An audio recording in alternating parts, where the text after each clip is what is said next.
Hello and welcome to this drive from Harstad all the way to Andenes on the Andøya Tourist Road.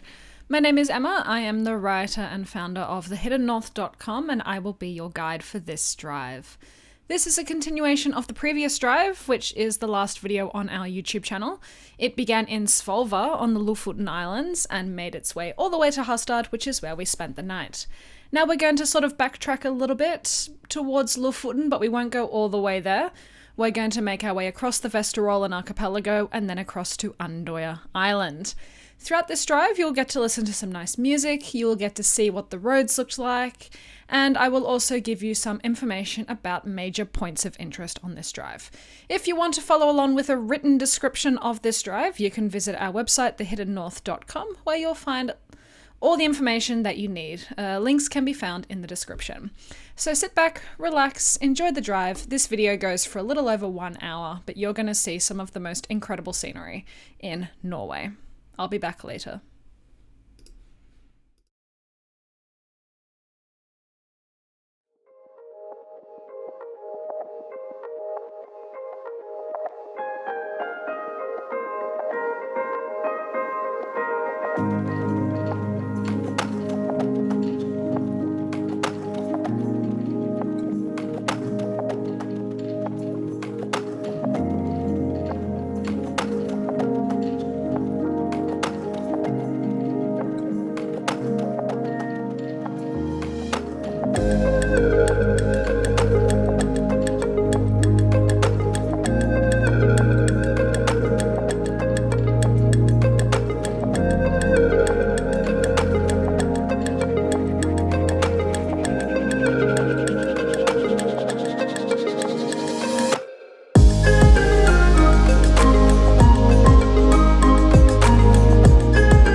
We are now driving through a village called Cervic, which is located just outside of Harstad.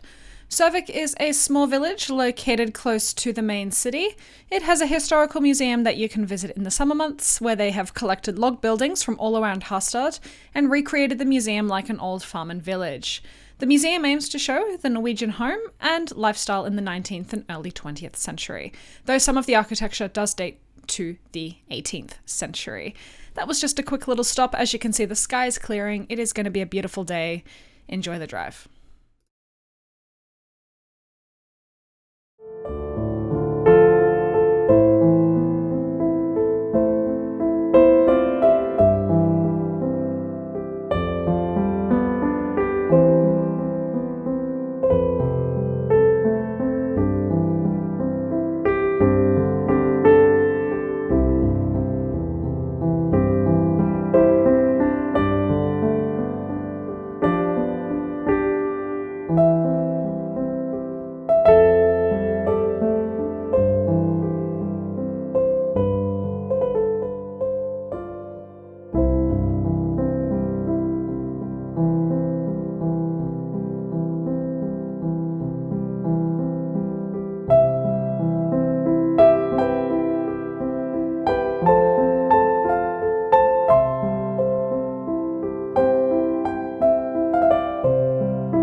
This is Sandholg Village, which is a very small village, but it is known very well in history. So this has a population of around 300 people, but there has been a trading post here since the 13th century. Sandholg grew in importance in the 18th century when pilot services were added for foreign and local ships. The trading post lasted until 1945 when the Norwegian Army's communication services took over operations. The army returned the post to civilian use in the 1990s, and today the trading post still stands with a hotel and restaurant.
Hello, it's me again. I hope you are enjoying the drive so far. As you can see, if you did watch the previous video, we have backtracked a little bit.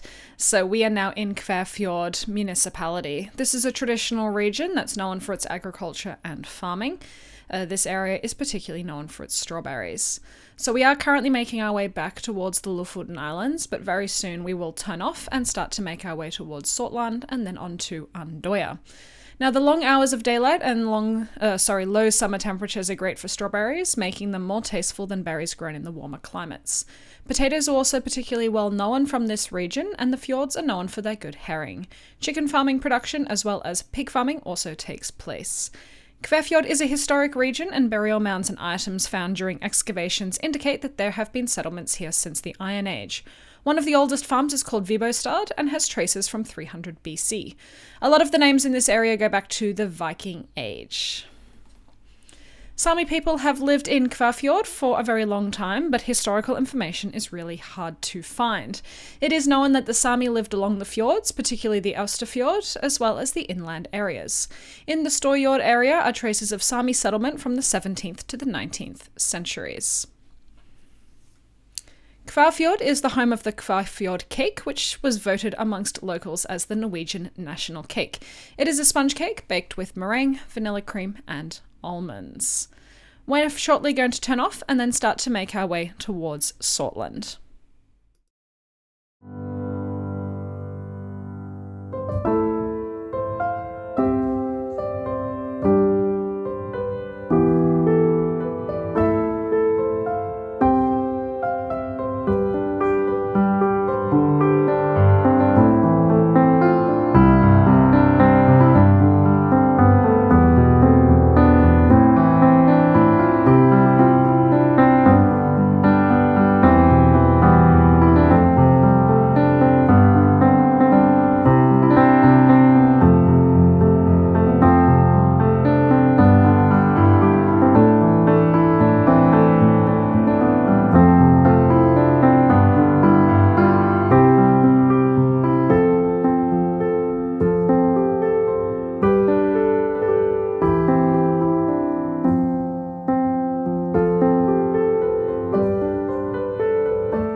We are now entering Sortland Municipality, which means we must be getting close to Sortland town.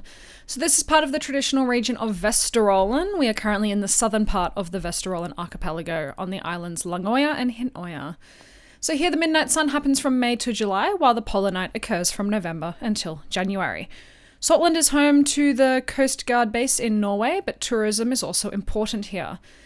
This area became known in the latter part of the 19th century as being one of Norway's best regions for herring. As we get closer to the town itself, I will tell you a little bit more about Sortland town.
Welcome to Sortland town. We are currently making our way towards a big shopping mall because if you are going out to Andøya, it is well worth knowing that there aren't a lot of shops out there.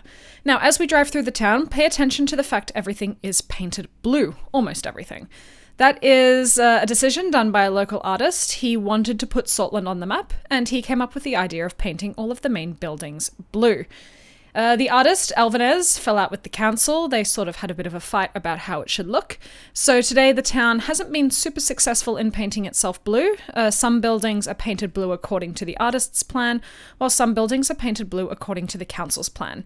As we get closer to the town, you will see what I mean by all of these blue buildings, but maybe you can start to see hints of it to our left. So yeah, this is the main area for shopping. If you do want to pick up some stuff like food or drinks or clothes before you head to Andenes, I really recommend stopping here in Sortland. We're making our way towards the main shopping mall. Keep an eye out for all of the blue buildings.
once again, we have arrived at Andøya Municipality, which means we must be getting close to the tourist road. So this is the northernmost part of the county Nordland, and it forms part of the Vesterålen archipelago. The population here is decreasing quite dramatically. So this area is known for its Arctic cloudberries, but there are also lots of historic lakes here as well. This is also the only place in continental Norway where fossils and dinosaur remains have been found. The municipality has a strong connection with aviation, and the Air Force is stationed at Andøya Airport. Andøya is also home to the Andøya Space Center, which conducts research and also launches satellites. The fishing industry, which is the traditional industry, is still important to Andøya. So let's keep making our way forward. The landscape is just absolutely breathtaking.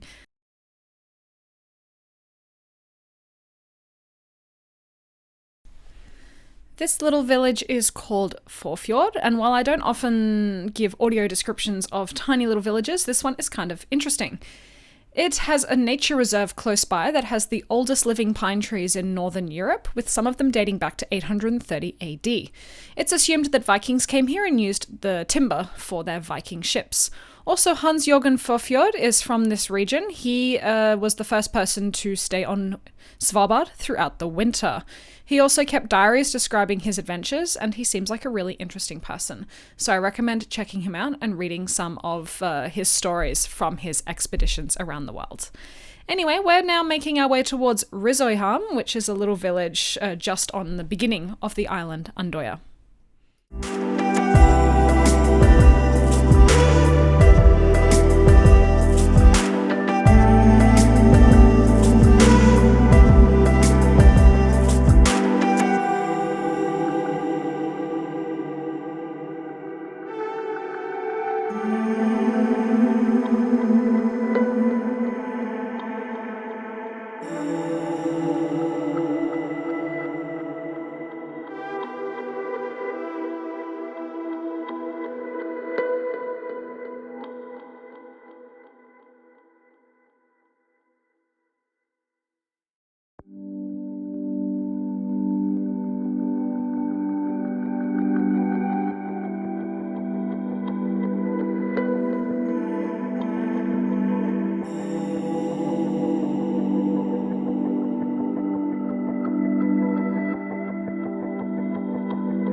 We have now crossed over into Risøyhamn, which is a port for the Hurtigruten, both north and south, and it is also one of the main villages on the island. It has a population of 216, and it is serviced by the Hurtigruten twice a day. There are many old buildings here from the 18th and 19th centuries because this is a historic trading port. We're going to take a small detour to where these historic buildings are so you can take a look.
Hello again. I hope you are enjoying the Andøya Tourist Road so far. We're now coming up towards one of the famous photo stops along the tourist road, which is Bukirkirke.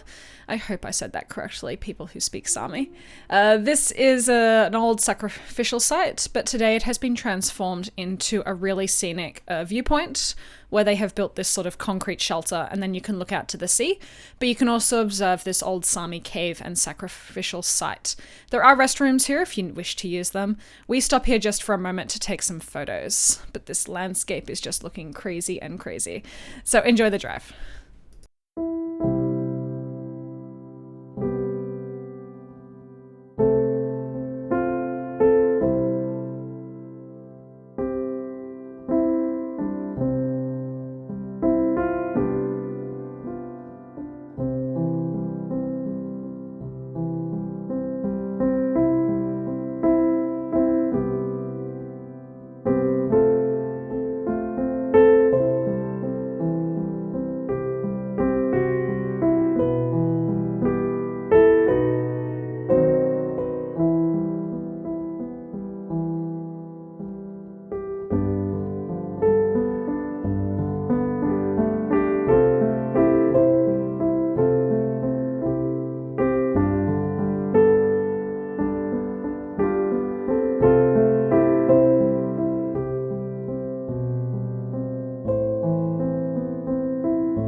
Welcome to Blyke, which is one of the more famous villages on Andøya. We're going to take a little pause here as well. The population is about 460 and it has one of the longest beaches in Norway. That's where the name comes from. People have been fishing here for thousands of years because just offshore is the Blyke Canyon, which is a very deep canyon with depths up to 3,000 meters. There is also an island just off the coast, which is known as being the largest resort for puffins in Norway. So having the canyon means that it is very typical to see whales here, and then between April and August you can also see puffins here. Because of that, Blyke is typically where they do a lot of the whale safaris as well as puffin safaris. The whale safaris do depart from Andenes, which is where this drive finishes, but the puffin safaris depart from here in Blyke. And that is exactly what we're going to be doing today. We're going to pull up in front of the puffin safari building and then take the little safari. Unfortunately, we didn't film it, but you can then use this for your own planning and research. I did take some photos.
I hope you enjoyed the photos of the puffin safari. We are now passing another main attraction, which is Andøya Space.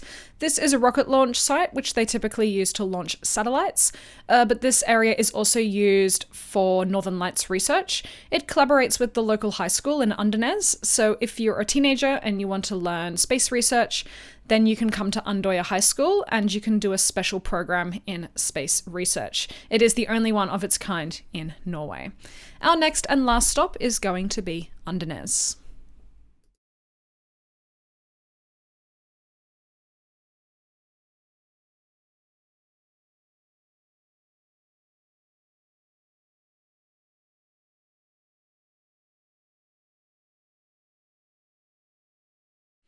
We have now arrived at the final destination for today's drive, which is Andanez. We are located right at the northern tip of the Andøya Island now, with the North Atlantic Ocean all around us. The population here is around 2,500 people, and it has all the facilities of a small town, including a newspaper, an airport, and an upper secondary school that works closely with Andøya Space. As I mentioned before, you can do a special program there. There are 3 classes of 12 students who get to learn at the Space Centre every year. Andenes has been an important fishing town since at least the Iron Age. Andenes is known from the 1600s, when the stockfish was highly sought after by the Germans and the Dutch. The fishermen here worked closely with the Hanseatic League. Andenes has better fishing conditions than the rest of Vesterålen because fishing can be done here all year round, including deep-sea fishing. That is due to the continental shelf coming close to the land.